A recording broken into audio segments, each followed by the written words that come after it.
Hello, listening squirrels. Today our story's called The Unforgotten One, published in 1906. It was Christmas Eve, but there was no frost or snow or sparkle. It was a green Christmas, and the night was mild and dim with hazy starlight. A little wind was laughing freakishly among the firs around Ingleside and rustling among the sere grasses along the garden walks. It was more like a night in early spring or late fall than in December, but it was Christmas Eve, and there was a light in every window of Ingleside, the glow breaking out through the whispering darkness like a flame-red blossom swung against the background of the evergreens, for the children were coming home for the Christmas reunion, as they always came. And y'all remember Ingleside? Fritz and Margaret, Laddie and Nora, and Robert's two boys in the place of Robert, who had died 14 years ago. And the old house must put forth its best of light and good cheer to welcome them.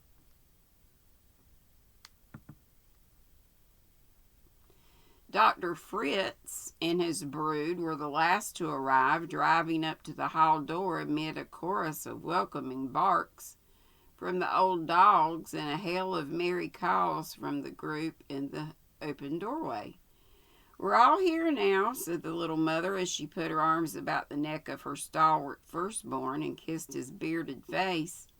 There were handshakings and greetings and laughter. Only Nanny, far back in the shadows of the firelit hall, swallowed a resentful sob and wiped two bitter tears from her eyes with her little red hand. "We're not all here," she murmured under her breath. "Miss Avis isn't here. Oh, how can they be so glad? How can they have forgotten?" But nobody heard or heeded Nanny. She was only the little orphan help girl at Ingleside.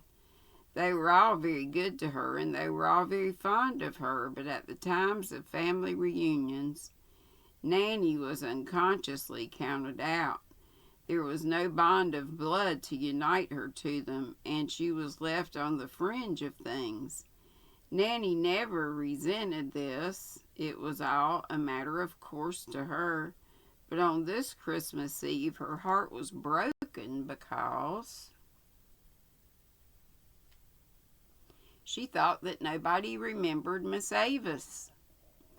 After supper, they all gathered around the open fireplace of the hall, hung with its berries and evergreens in honor of the morrow. It was their unwritten law to form a fireside circle on Christmas Eve and tell each other what the year had brought them of good and ill, sorrow and joy. The circle was smaller by one than it had been the year before, but none spoke of that. There was a smile on every face and happiness in every voice. The father and mother sat in the center, gray-haired and placid, their fine old faces written over with the history of gracious lives. Beside the mother, Dr. Fritz sat like a boy on the floor with his massive head, gray as his father's, on her lap, and one of his smooth, muscular hands that were as tender as a woman's at the operating table, clasped in hers. Next to him sat sweet Nora, the 20-year-old baby who taught in a city school. The rosy firelight gleamed lovingly over the girlish beauty of the burnished brown hair, dreamy blue eyes, and soft, virginal curves of cheek and throat. Dr. Fritz's spare arm was about her, but Nora's own hands were clasped over her knee, and on one of them sparkled a diamond that had not been there at the last Christmas reunion. Laddie, who figured as Archibald only in the family Bible, sat close to the Inglebrook, a handsome young fellow with a daring brow and rollicking eyes. On the other side sat Margaret, hand in hand with her father, a woman whose gracious sweetness of nature enveloped her as a garment, and Robert's two laughing boys filled up the circle, looking so much alike that it was hard to say which was Cecil and which was Sid. Margaret's husband and Fritz's wife were playing games with the children in the parlor, whence shrieks of merriment drifted out into the hall.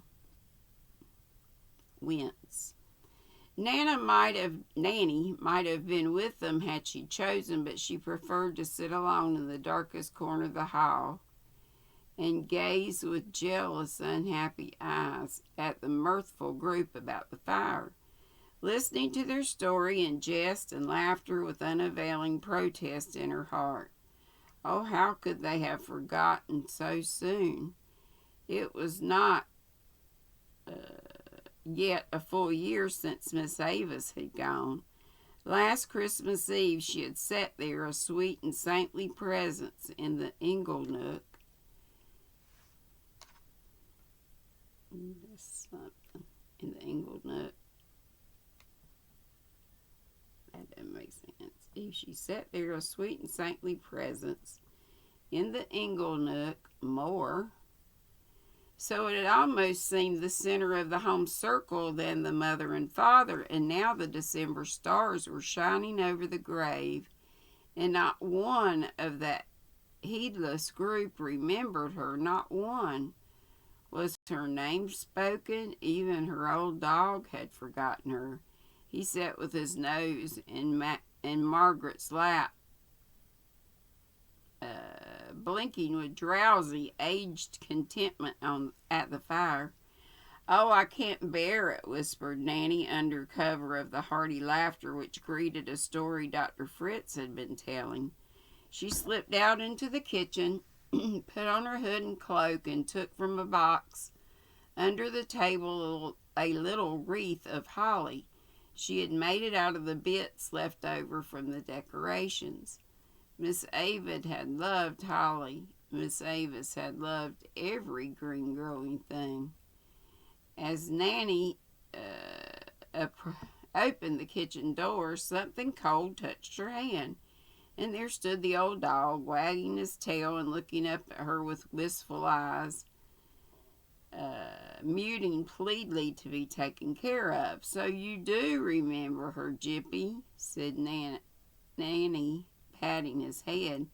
"Come along then, we'll go together."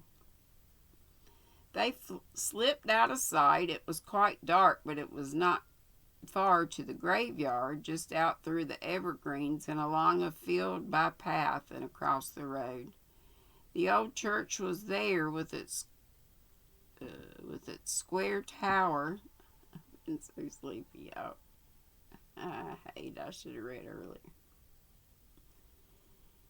There was a square tower and the white stones gleaming all around it. Nanny went straight to a shadowy corner and knelt on the sere, S-E-R-E, grasses while she placed her holly wreath on Miss Avis's grave.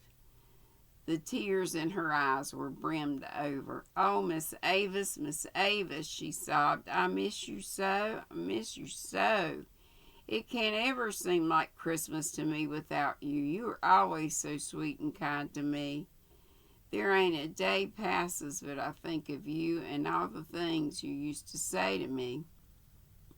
And I try to be good like you'd want me to be, but I hate them for forgetting you. Yes, I do. I'll never forget you, darling Miss Avis.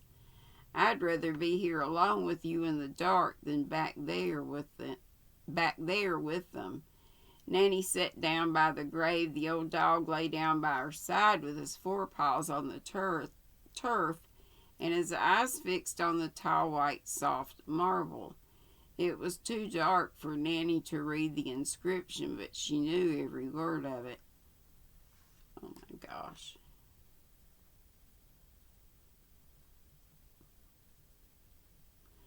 I lost my place. Doggone it. If you put your thumb down, it just goes haywire. I can't bear it. Let's see over the kitchen door.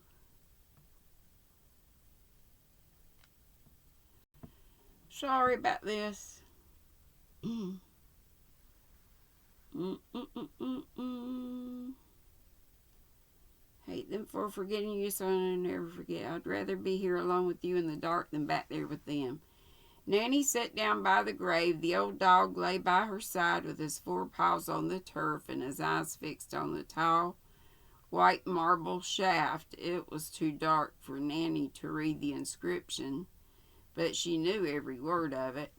In loving remembrance of Avis Maygood, died January 20, 1902, aged 45, and underneath the lines of her own choosing.